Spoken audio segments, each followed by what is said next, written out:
के विद्यार्थियों सुप्रभात। गायत्री विद्या मंदिर उच्च माध्यमिक विद्यालय सांचौर के यूट्यूब चैनल पर आपका स्वागत है। आज हम मेरे संग की औरतें इसका भाग 4 पढ़ेंगे। यह संस्मरण लेखिका मृदुला गर्ग ने लिखा है, अभिव्यक्त किया है। संस्मरण क्या होता है? यानी कि स्मृति या याद के आधार पर किसी भी विषय या व्यक्ति के संबंध में लिखित किसी लेख या ग्रंथ को संस्मरण कहा जाता है। यानी किसी भी घटना को, किसी भी व्यक्ति की जो स्मृतियां हैं या फिर मान लीजिए बचपन की स्मृतियां हैं। अभी जैसे महादेवी वर्मा जी का आपने संस्मरण पढ़ा था, तो वहाँ पर भी उसमें मेरा बचपन, तो यहाँ पर भी उन्होंने अपने बचपन की जो यादें हैं उन्हें लेख के माध्यम से ताजा किया है, व्यक्त किया है। यहाँ पर भी वही वाली बात है, संस्मरण यानी जो स्मृतियाँ होती है, जो यादें होती है, उन्हें लेख के द्वारा अभिव्यक्त करना ही क्या है, व्यक्त करना ही क्या है, संस्मरण है। यहाँ पर मृदुला गर्ग लेखिका जो है, इन्होंने मेरे संग की औरतें यानी लेखिका के साथ में जो भी औरतें थी, इनके ही परिवार की, इनकी नानी, दादी, परदादी, माँ और इनकी बहनें जो थी, उनका व्यक्तित्व कैसा था, इसका वर्णन इस लेख में एक एक करके सभी का व्यक्तित्व को उभारा गया है लेखिका मृदुला गर्ग के द्वारा। हमने अभी तक की जो संस्मरण पढ़ा है उसमें हमने पाया कि लेखिका की नानी के विचार कैसे थे, किस प्रकार की महिला थी, उनका व्यक्तित्व कैसा था। लेखिका की जो दादी है उसका व्यक्तित्व कैसा रहा, हम पढ़ चुके हैं। यानी कि जो गली है, गली के सभी पुरुष किसी की बारात में गए हुए हैं। यहाँ पर दादी के व्यक्तित्व का जो हमने कल पढ़ा है उसे थोड़ा सा दोहरा लेते हैं। गली के सभी पुरुष किसी की बारात में गए हुए हैं और महिलाएं रत जगा कर रही है, यानी रात में जागरण कर रही है, जिसमें भक्ति भाव यानी भजन कीर्तन और नाच गान हो रहा है। घर पर लेखिका की दादी अकेली है और वृद्ध होने के कारण नींद भी कम आ रही है। वृद्ध व्यक्ति जो होते हैं उनको नींद कम आती है, किसी की आहट से ही उनकी नींद खुल जाती है। यहाँ पर एक चोर वहाँ का जो माहौल है देख करके और लेखिका के घर में सेंध लगाता है, अर्थात दीवार में छेद करके अंदर घुस जाता है। दादी दूसरे कमरे में सोई हुई थी और चोर के पैरों की आवाज सुनकर दादी जग गई। दादी ने कहा, कौन है? चोर ने कहा, मैं। कि कौन? मैं चोर। दादी ने कहा कि मुझे पानी पिला। चोर ने कहा कि भाई मैं तो चोर हूँ, पानी कैसे पिला सकता हूँ? फिर दादी ने कहा कि यहाँ पर भगवान और तेरे और मेरे अलावा कोई भी नहीं है। तू मुझे अच्छे से हाथ साफ करके और लोटे से कपड़ा बांध करके पानी छान करके कुएं से लेकर के आ और मुझे पानी पिला। ऐसा माना जाता था कि दादी का सीधा संबंध था भगवान से, भगवान उनकी हर बात को मानते थे। तो चोर हड़बड़ाहट में आ गया, घबराया, लेकिन दादी के लिए पानी लेने तो जाना ही था। पानी लेकर के आया। लेखिका की दादी ने लोटे से पानी पिया और आधा बचा हुआ पानी उस चोर को पिलाया। कहा, आज हम एक ही लोटे से पानी पी करके माँ बैठे हुए, अब तेरी इच्छा, तू चोरी कर या खेती कर। चोर बड़ा आश्चर्य में पड़ गया, करना क्या है? अब आगे देखते हैं करना क्या है।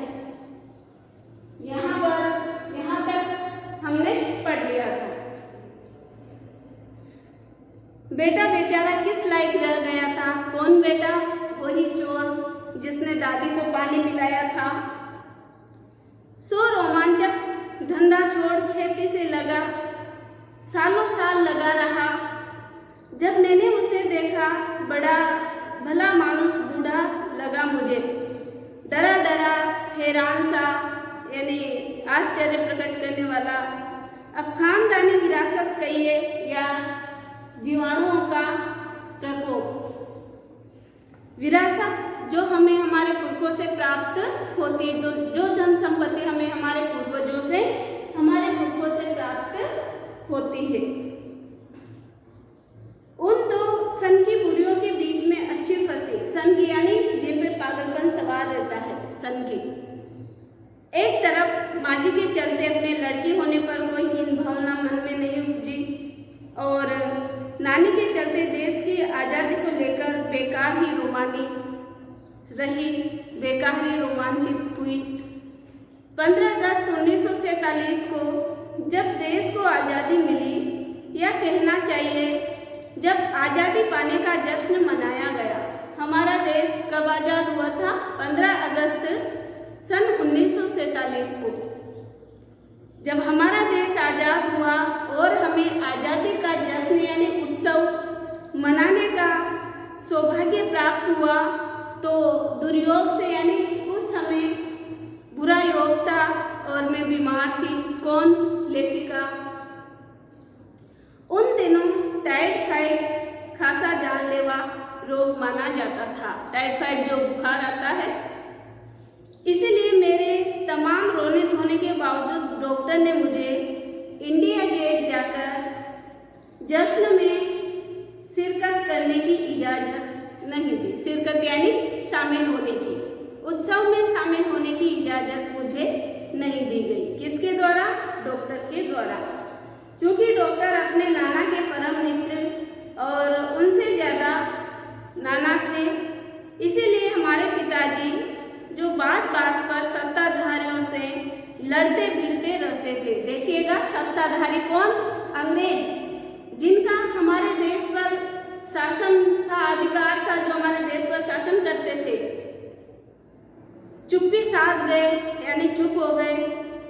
मैं बदस्तूर रोती कलपती रही, मैं रोती रही।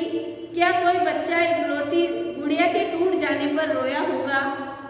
मेरी उम्र तब 9 बरस की थी। तब लेखिका कितने साल की थी? 9 साल की। इतनी छोटी नहीं कि गुड़िया से बहरती और इतनी बड़ी भी नहीं कि डॉक्टरी तर्क समझती, यानी जो डॉक्टर ने कहा वो मैं समझती। तंग आकर पिताजी मुझे ब्रदर्स कारामजो उपन्यास पकड़ा गए। ये उपन्यास का नाम है, जैसे संस्मरण हिंदी की गद्य विधा है, कहानी निबंध हिंदी की गद्य विधा है, वैसे ही उपन्यास की हिंदी की गद्य विधा है। यहाँ पर ब्रदर्स कारामजो क्या है? उपन्यास का नाम है। किताबें पढ़ने का मुझे मिराक था। मिराक का अर्थ होता है मानसिक रोग। जब कुछ देर बाद मैंने देखा कि पिताजी को छोड़कर घर के बाकी सब प्राणी पलायन कर चुके थे, यानी जो आज़ादी का जश्न मनाया गया था, तो सभी लोग इंडिया गेट पर जश्न यानी उत्सव देखने चले गए थे। सिर्फ पिताजी और मैं ही घर थी।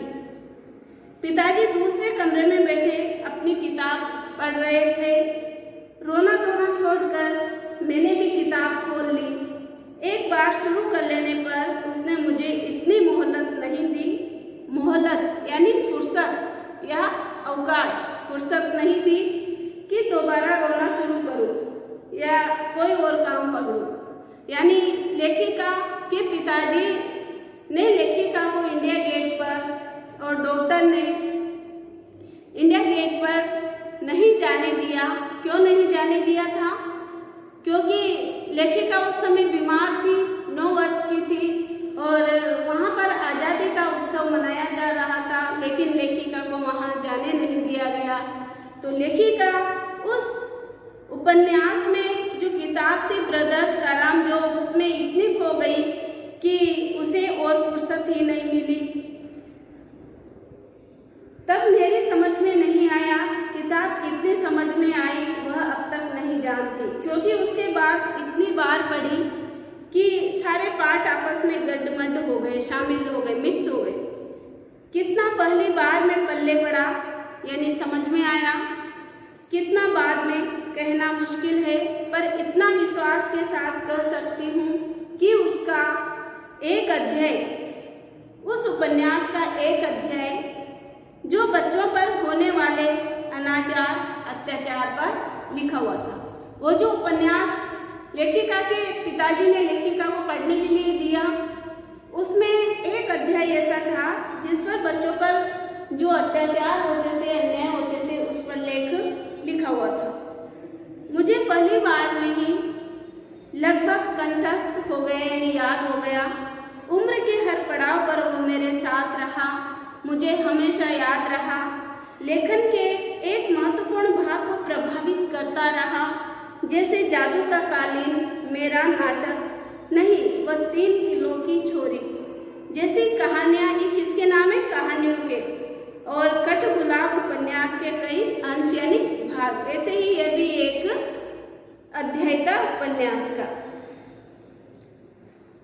माँ जी की मन्नत का असर रहा होगा कि मैं ही नहीं, मेरी चारों बहनें भी लड़की होने के नाते किसी हीन भावना का शिकार नहीं हुई। ध्यान दीजिएगा, प्रश्न बन रहा है कि लेखिका ऐसा क्यों कहती है कि मेरी चारों बहनें भी लड़की होने के नाते किसी हीन भावना का शिकार नहीं हुई। कैसे? स्पष्ट कीजिए, कैसे नहीं हुई? क्योंकि उस समय लड़की होना खुशी नहीं बल्कि दुख ही उत्पन्न होता था लड़की होने पर, और लड़की को हीन दृष्टि से ही देखा जाता था। और फिर पूरी 5 जब हो जाए तो क्या, यहाँ पर लेखिका की जो दादी है उसने पहले उसके बहू यानी बेटे की जो बहू है लेखिका की माँ, उसको पहले लड़की ही हो इसके लिए मन्नत मांगी थी। तो यह सब देख करके, और वहाँ पर लड़कियों की उपेक्षा नहीं की जाती थी। नानी, माँ और परदादी की परंपरा बरकरार रखते हुए लीक पर चलने से भी इनकार किए रही। लीक यानी परंपरा पर चलने से भी इनकार करती रही। कहने का भाव है कि अपने अनुसार जीवन जी करके, अपने अनुसार, अपने तरीके से, अपने ढंग से जीवन जी करके, और जो परंपराएं हैं, जो रीति रिवाज है, उनका भी विरोध न किया जाए और अपने तरीके से जीवन यापन किया जाए। पहली लड़की जिसके लिए दादी ने मन्नत मांगी थी वह मैं नहीं, मेरी बड़ी बहन मंजुल भगत थी। लेखिका की बड़ी बहन कौन थी? मंजुल भगत। घर का नाम था उसका रानी, बाहर का मंजुल। लेखिका अवतार हुआ मंजुल भगत।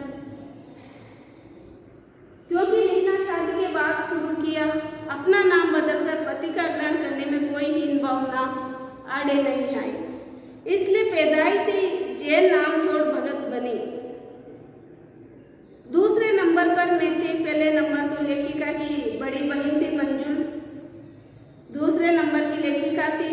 घर का नाम उमा था, उमा यानी पार्वती, और बाहर का नाम था मृदुला। मैंने भी शादी के बाद लिखना शुरू किया, सो बतौर पर फलस्वरूप लेखिका नाम चला मृदुला गर्ग, यानी जो भी लिखा उसमें लेखिका का नाम मृदुला गर्ग रहा। मुझे याद है जब हमने लिखना शुरू किया उससे कुछ पहले नारीवाद का चलन हुआ था। नारीवाद यानी नारी को महत्व दिया जाने लगा था। शादी के बाद नाम बदलने का रिवाज उसी ने चलाया था। मनु भंडारी का हवाला देकर हमसे पूछा भी जाता था कि आप लोग इतनी पोंगापंथी गर्भुत्सु क्यों हो? पोंगापंथी यानी पुराने विचारों के और घर में घुसकर रहने वाली, घर में रहने वाले गर्भुत्सु। नाम क्यों बदला? हमारे पास कोई कौन अपने व्यक्तित्व के बारे में बता रहा है? लेखिका। अब भी नहीं, पर नाम बदलने से अपने व्यक्तित्व का कोई नुकसान होते मैंने नहीं देखा। पूछने को तो पिताजी से लोग ये भी पूछते थे, 5 बेटियों से आपका मन नहीं भरा जो हर बेटी के 2-2 नाम रख दिए। यानी लेखिका के पिताजी से लोग इस तरह की बातें करते थे। मुझसे छोटी बहन का घर का नाम गौरी है और बाहर का चित्रा है। वह नहीं लिखती, उसका कहना है वह इसलिए नहीं लिखती क्योंकि घर में कोई पढ़ने वाला भी तो चाहिए। खैर, उसके बाद जब चौथी 5वीं बेटियां पैदा हुई तो पिताजी ने इतनी बात जमाने की सुनी कि उनका एक नाम ही रखा। जब 3 लड़कियों के 2-2 नाम रख दिए तो लोगों के कहने पर कि आपका 5 बेटियों से मन नहीं भरा जो इन बेटियों के 2-2 नाम रख दिए। तो यहाँ पर लेखिका के पिताजी ने जो चौथी और 5वीं बेटी हुई उनके एक नाम रखे, रेणु और अचला। 5 बहनों के बाद एक भाई हुआ और भाई का नाम था राजीव। मजे की बात यह है कि बीच की 2 बहनें ही लेखन से बची रही, बाकी चारों लिखने लगी। अचला और राजीव फिर उसमें जा फंसे, यानी लिखने लग गए। अचला मुझसे 8 साल छोटी है, सबसे छोटी है और वक्त के बदलाव की लाज रखते हुए अंग्रेजी में लिखती है। कौन? अचला, जो लेखिका की बहन है। पर राजीव फिर हिंदी के हवाले, राजीव हिंदी में लेखन कार्य करता है। राजीव कौन है? लेखिका का इकलौता भाई, एक ही भाई है। हम 4 लिखते हैं और तमाम खानदान हमें पढ़ता है, हमारी रचनाओं को पढ़ता है। मेरी ससुराल में मुझे कोई नहीं पढ़ता। इस तथ्य को हजम करने में मुझे काफी वक्त लगा। ससुराल में जो लेखिका की रचनाएं हैं उन्हें कोई नहीं पढ़ता था। फिर उसके फायदे भी नजर आने लगे। कम से कम घर के भीतर तो मुझे हिंदी आलोचना बुद्धि से 2-4 नहीं होना पड़ता, यानी लड़ना नहीं पड़ता। घर में भी अगर लेख पढ़े कोई ससुराल में और आलोचना करे, उसके गुण दोष बताए, तो यहाँ पर लेखिका इनसे बच करके रही। खैर, मैं अपनी नहीं उन अदेवियों की बात करना चाहती हूँ जो परदादी की मन्नत के नतीजे धरती पर आई और लेखन नहीं बनी। यानी 2 लेखिका की जो बहनें हैं परदादी के मन्नत मांगने पर धरती पर तो आए, लेकिन लिखने का कार्य उन्होंने नहीं किया। उन्हें सांस लेने की फुर्सत कुछ ज्यादा हो, समझ में आता है। जैसा मेरे पिताजी ने एक बार मंजुल से कहा था। मंजुल कौन है? लेखिका की बड़ी बहन। कोई दम नहीं घुटता, सांस लेने की फुर्सत जरूरत ही ज्यादा है। पर यहाँ तो हम शेर तो गैर लेखिका बहने सवा शेर, वो हमें अपने आप को हमारे से भी ज्यादा समझती है, जो लिखने का कार्य नहीं करती है। 4थे नंबर वाली रेणु का आलम यानी हाल ये था कि गर्मी की दोपहर में स्कूल से वापस आने पर जब गाड़ी उसे और उसे छोटी बहन अचला को बस अड्डे से लेने जाती तो रेणु उसमें बैठने से इनकार कर देती थी। उसका कहना था कि थोड़ा सा रास्ता गाड़ी में बैठ करके तय करना सामंतशाही का प्रतीक था। ध्यान दीजिएगा, सामंतशाही का प्रतीक किसे माना गया है? सामंतशाही जो धनी व्यक्ति होते हैं, सामंत होते हैं, यानी गाड़ी में बैठ करके जाना, ये सामंतशाही का प्रतीक माना है। जो शायद था और साथ ही पिताजी के अतिरिक्त लाड का भी, यानी पिताजी भी अत्यधिक प्यार करते थे और रसोइये को खाना खिलाकर जल्दी फायरिंग करने की लाचारी का भी। फायरिंग का अर्थ होता है निश्चिंत, यानी कार्य से निवृत्त होना। माँ तो सब चीजों से उदासीन रहती थी, दुखी रहती थी, पर पिता काफी उड़ते भूलते जब देखते कि अचला गाड़ी में बैठी चली आ रही है और रेणु पीछे पीछे पसीने में तरबतर। खरामा का अर्थ होता है धीरे धीरे। यहाँ पर देखिएगा, खरामा शब्द आया है और खरामा का अर्थ होता है धीरे धीरे। बचपन में एक बार चुनौती दी जनरल थी मैया को पत्र लिखकर उनका चित्र मंगवा लिया था, जो एक मोटरसाइकिल सवार जवान आकर उनके हाथ में दे गया था और पड़ोस में उसका रुतबा काफी बढ़ गया था। तो गाड़ी में बैठने के साथ उसे इम्तिहान देने से भी परहेज था। स्कूल तो जैसे तैसे पास कर लिया, पर जब बीए का इम्तिहान देने की बारी आई तो वह अड़ गई, यानी ठान ली कि मुझे बीए का एग्जाम नहीं देना है। पहले मुझे समझाओ कि बीए करना क्यों जरूरी है, तब मैं इम्तिहान दूंगी। अगर मुझे यकीन आ गया कि हाँ कोई फायदा है तो मैं बीए का एग्जाम दूंगी, वरना नहीं। यहाँ